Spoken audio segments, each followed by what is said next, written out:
Now, this word mortgage, everybody's in here because we want to know how can we stop this atrocity from happening from the bank. Oh my God, the bank is going to foreclose.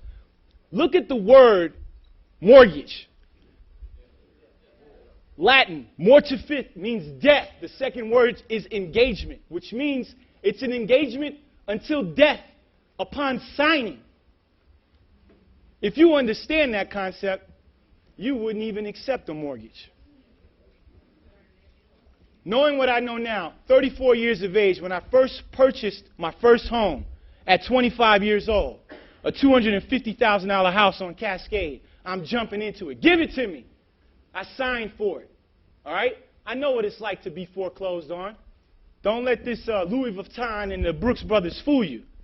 All right? But in doing that transaction, what I learned was how notes work, how origination works. And I also learned why even have a mortgage. Why do it to yourself?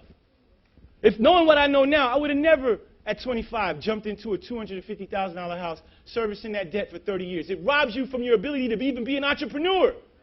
It robs you from your ability to think. You got to service $2,000 worth of debt every month. How can you go and purchase a laundromat? How can you go and purchase a Zaxby's? How can you go and meet the requirements that Cold Stone has to enter into their brand? How can you do these things? This country teaches us to buy into the American dream, which subsequently creates slaves. It's a slave culture. Why not go and purchase a pre-existing business that's cash flowing $8,000 a month net? Why can't we do that? Why aren't our kids being taught to go buy pre-existing businesses instead of taking out student loans? Why are we subsequently going into debt for education that we get, that when we get out, can't pay us enough to service the debt? There's something wrong with that thinking. When my son goes to school, he's not going to take out a loan to pay for an education. If he even takes out a loan, it will be to buy a pre-existing business, which subsequently he'll use to service his debt to pay the financial aid office.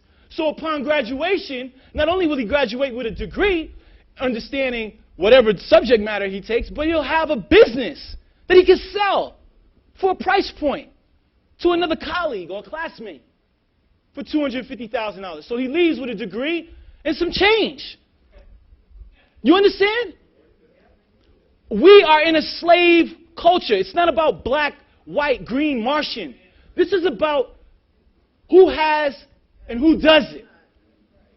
And if we don't understand these principles of how not to accept slavery, because we accept slavery as a choice. We choose to be slaves. Nobody enslaved us. Master didn't come down and put us in a boat. It's a choice.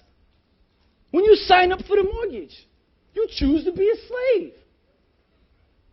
So I come today with information on how not to even deal with the minutia of being a slave. We shouldn't be slaves. We should be free. And as an entrepreneur, a lot of you guys in here have got to be entrepreneurs and or big picture thinkers is what we call ourselves. You have to know how to be an entrepreneur, especially if you have a family. You cannot be an entrepreneur if you have a mortgage and or a car note and or structured payments. Anybody in here with some baby mama drama understands what the hell a structured payment is. I got something for that too.